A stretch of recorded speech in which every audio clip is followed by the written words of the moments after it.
आज की press conference थोड़ी सी लंबी रहने वाली है और मैं रिक्वेस्ट करूंगा जितने भी देखने वाले लोग हैं थोड़ा 5-10 मिनट का आपको टाइम जरूर स्पेयर करना पड़ेगा, क्योंकि कुछ हिस्टोरिकल फैक्ट्स है और जब हिस्ट्री को डिस्टॉर्ट किया जाता है तो मुझे लगता है कि ये बड़ा दुख भरा काम होता है। तो हिस्ट्री में एक्चुअल में क्या हुआ ये जानना बड़ा जरूरी है। और मेरी प्रेस कॉन्फ्रेंस में मेरे साथ मेरी साथी प्रवक्ता रजनी सेठी जी रहेंगे और गिरधारी लाल रैना जी जो हमारे एक्स एमएलसी हैं ये भी रहेंगे। कुछ पार्ट जो स्टार्टिंग का है हिस्ट्री का वो मैं लूंगा, कुछ पार्ट हमारे रैना साहब लेंगे और उस समय किस तरह से महिलाओं के साथ क्या उत्पीड़न हुआ और क्या कुछ हुआ उसको बहन रजनी सेठी जी जो है वो संबोधित करेगी, क्योंकि दोनों कश्मीरी विस्थापित समाज से आते हैं। तो आज इन दोनों का मेरे साथ बैठना आप समझ सकते हैं कि कितनी गंभीरता है इस प्रेस कॉन्फ्रेंस की। तो मैं ये रिक्वेस्ट करूंगा, एक तो इस प्रेस कॉन्फ्रेंस को आप सबके सब जरूर सुने और खासकर कश्मीर के लोगों को भी मैं रिक्वेस्ट करूंगा, क्योंकि हम हिस्ट्री के ऊपर बात करेंगे। देखिए आज हम ये नहीं करेंगे कौन क्या था और कौन क्या नहीं था, और ना ही हम ये बात करेंगे कि कौन ट्रेटर था और कौन वफादार था, हम उस पर बात भी नहीं करेंगे, क्योंकि ये दोनों चीजें ट्रेटर वाली बात हो गई या जो उनको कहीं शहीद समझते हैं, ये मैं आज आपका डिसीजन छोड़ता हूं कि ये पूरी प्रेस कॉन्फ्रेंस और उसके बाद केवल मेरे बातों पर मत जाइएगा, इसका आप हिस्टोरिकल प्रूफ चेक करिएगा, क्योंकि मैं एक एक चीज का कोड कहां से लिया गया वो आपके साथ शेयर करूंगा। आप चेक कीजिए हिस्ट्री, आपकी मर्जी है, जो आप हमारे को बताना चाहते हैं जरूर बताइएगा। तो हम जरूर बताएंगे कि 13 जुलाई 1931 को हुआ क्या, लोगों को जानने का पूरा हक है हुआ क्या, क्यों ये सब कुछ किया गया और क्या कुछ हुआ।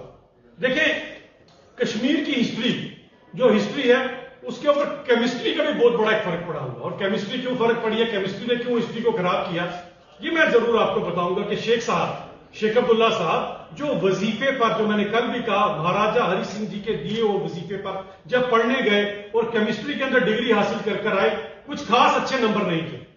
एज ए रिजल्ट जब शेख साहब वापस पहुंचे उन्होंने कहा कि मुझे लेक्चरर इन केमिस्ट्री लगाया जाए। महाराजा साहब ने कहा कि देखें आप ऐसा करें टीचर की नौकरी कर लीजिए और जैसे आपने लोगों को यहां पढ़ाना है जरूर उसके अंदर काम करें। क्या शेख साहब को बुरा लग गया कि मैं क्यों एक टीचर की नौकरी करूं, जबकि मुझे लगता है टीचर का काम करना अपने आप में बहुत बड़ी बात है। वो बात थोड़ी सी शेख अब्दुल्ला साहब को बुरी लगी। अब इसमें एक फैक्टर तो केमिस्ट्री का है जो मैंने आपको बता दिया, दूसरा फैक्टर गिलगित बल्तिस्तान का है, ये भी आपको पता होना चाहिए गिलगित बल्तिस्तान भी क्यों कसूरवार रहा बेचारा इन सब चीजों के लिए। अब बात यहां से शुरू होती है कि जब ये सब चीजें हुई, अगर आपको याद होगा 1932 की गोल मेज कॉन्फ्रेंस जिसके बारे में मैंने आपसे पहले भी जिक्र किया था, वही एक ऐसी गोल मेज कॉन्फ्रेंस अंग्रेजों ने कराई थी लंदन के अंदर, जिसके अंदर 14 मोनार्क यानी कि 14 राजे हिंदुस्तान से बुलाए गए थे और बाकी भी थे।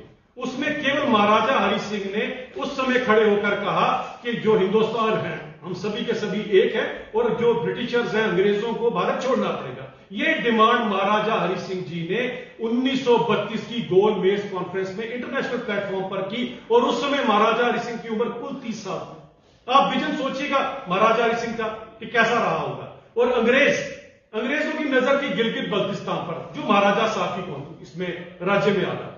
अब गिलगित बल्तिस्तान की एक थोड़ा स्ट्रेटेजिकल पॉइंट ऑफ व्यू से बड़ी इंपॉर्टेंस थी, क्योंकि सोवियत यूनियन का जिस तरह से प्रभाव बढ़ रहा था, अंग्रेज चाहते थे कि सोवियत यूनियन को रोकने के लिए गिलगित बल्तिस्तान पे हमें बेस होना चाहिए। एज ए रिजल्ट उन्होंने महाराजा हरि सिंह को कहा हमें 99 साल की लीज के लिए गिलगित बल्तिस्तान दे दीजिए। महाराजा हरि सिंह ने कैटेगोरिकली रिफ्यूज कर दिया। जो आगे हिंदुस्तान को आजाद करने की बात कर रहे थे वो किस तरह से गिलगित बल्तिस्तान अंग्रेजों को सौंप देते। अब अंग्रेजों को यह बात जरा भी नहीं भाई। अब अंग्रेज चाहते थे किसी तरह से महाराजा हरि सिंह का ये जो राज्य है इसे खत्म किया जाए, और एक कॉन्स्पिरेसी बुनी गई। अब मैं आज भी बताता हूं और मैं बार बार कश्मीर के लोगों से कहता हूं कि आपका सबसे बड़ा कोई दुश्मन है तो ये नापाक मुल्क यानी कि पाकिस्तान है।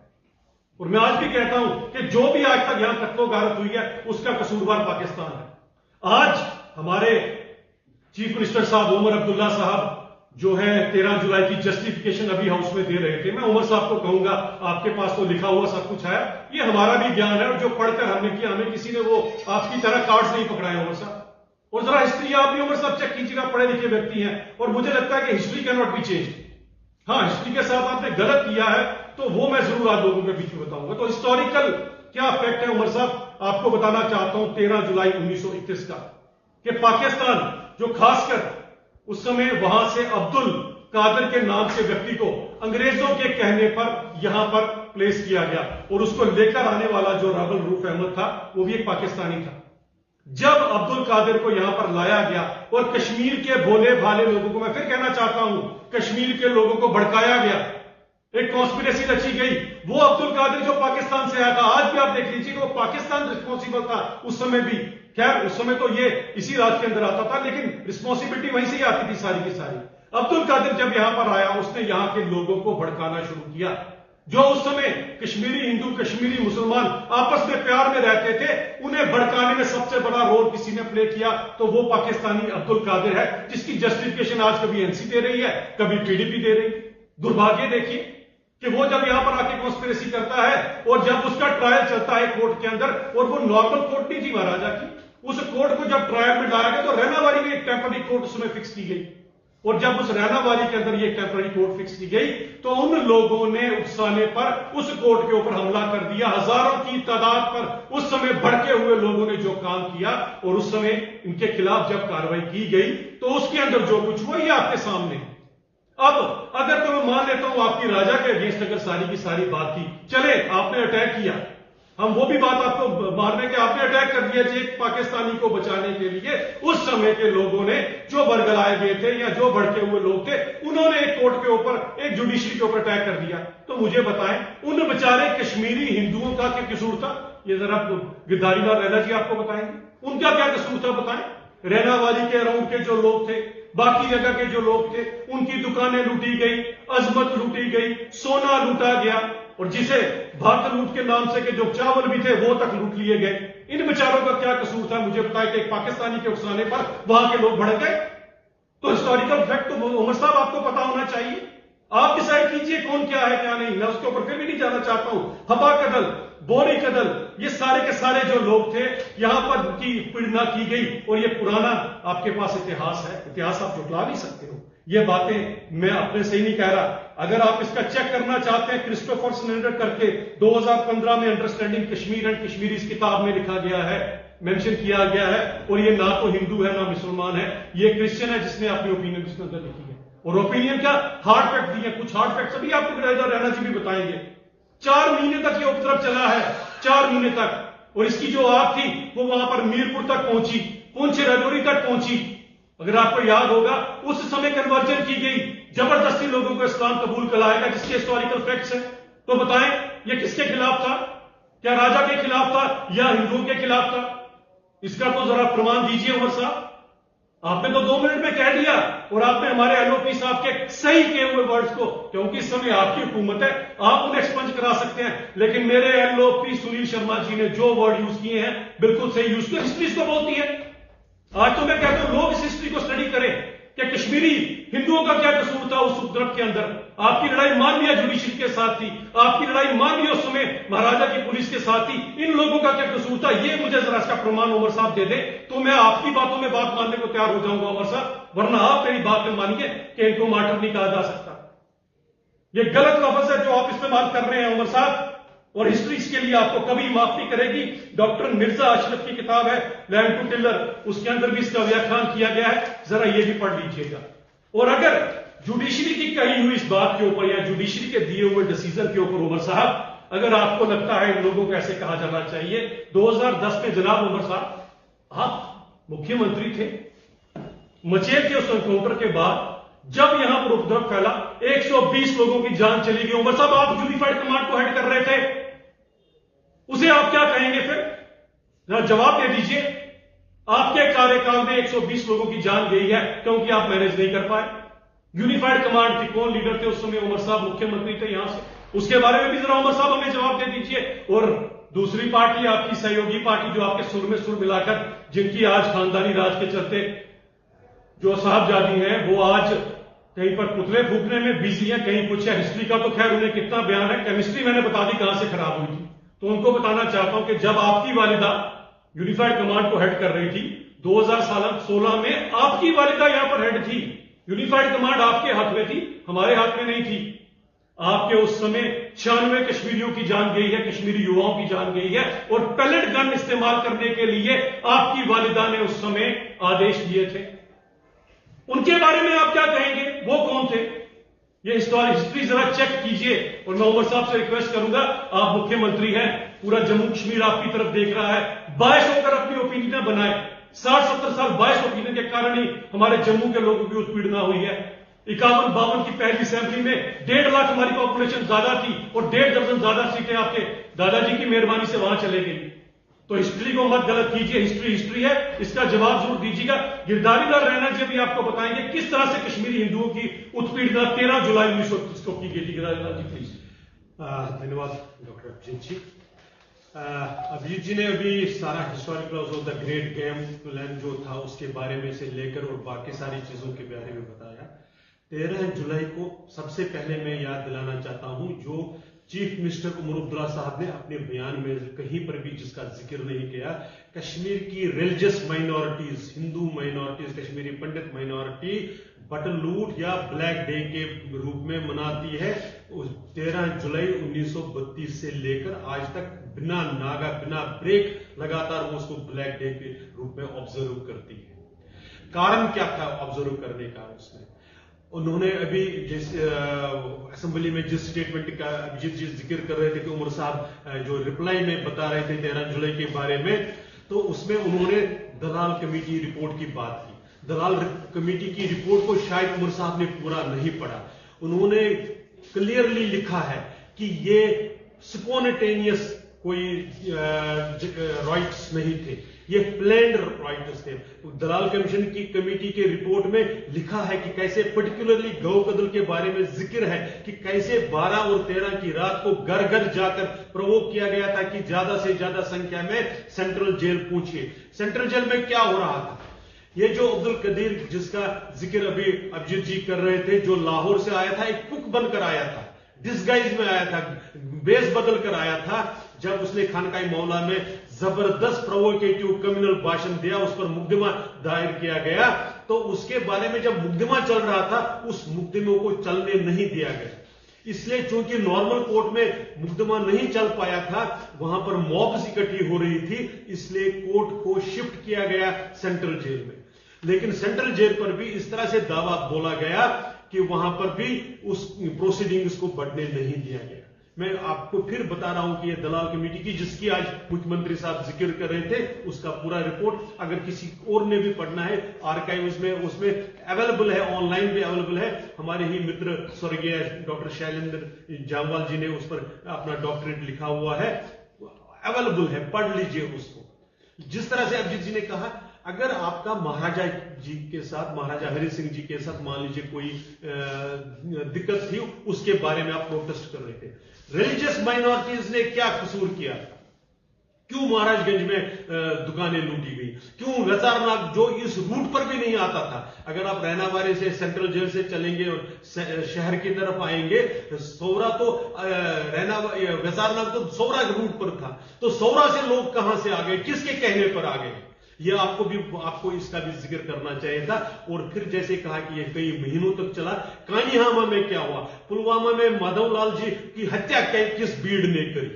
तो इसलिए ये जो सारी चीजें हैं, आप गलत बताने की कोशिश कर, हिस्ट्री को सप्रेस करने की कोशिश कर रहे हैं।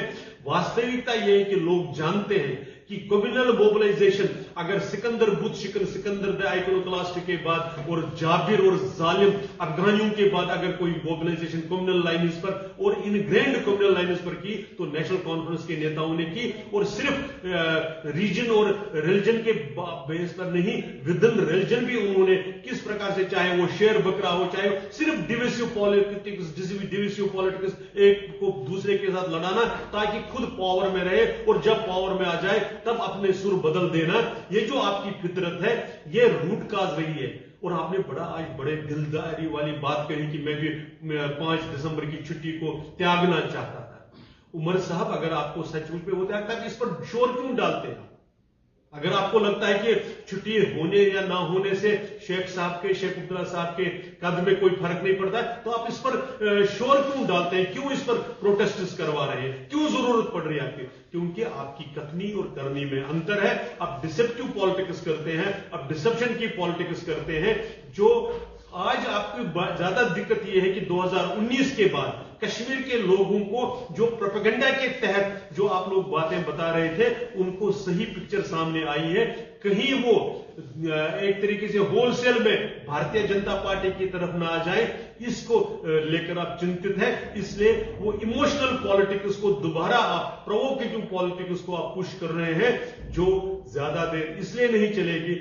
आज सोशल मीडिया का जमाना है, आज टेक्नोलॉजी का जमाना है, वास्तविकता लोगों के सामने रियल टाइम में पहुंचती है। इसलिए आप जो कहेंगे उसको स्क्रूटनाइज किया जाएगा, उसको चेक किया जाएगा, उसको तोला जाएगा, तब उस पर लोग भरोसा करेंगे, ऐसा हमारा विश्वास। अब मैं रिक्वेस्ट करूंगा, क्योंकि उस समय महिलाओं के साथ जो उत्पीड़ना हुई, हमारे साथ हमारी बहन रणदीप सेठी जी बैठी हैं जो खुद कश्मीरी विस्थापित परिवार से आती हैं, ये आपको बताएंगे कि उस समय किस तरह से महिलाओं के ऊपर भी जो अटैक किया गया, इन्हीं कम्युनल लाइन्स के ऊपर किया गया।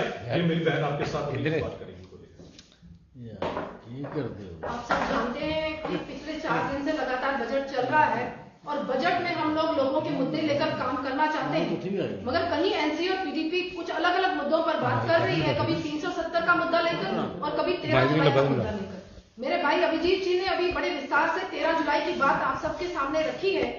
मैं ये जरूर कहना चाहूंगी कि 13 जुलाई से पहले ही ये षड्यंत्र रचा गया था कि किस तरीके से कश्मीरी पंडितों को वहां से निकाला जाए, किस तरीके से उनको हैरास किया जाए, कैसे उनको उनकी महिलाओं के साथ बलात्कार किए जाए, कैसे जो अभी भाई ने बताया कि बट लूट डे के नाम से हम लोग उसको ब्लैक डे के नाम से वो दिन मनाते हैं।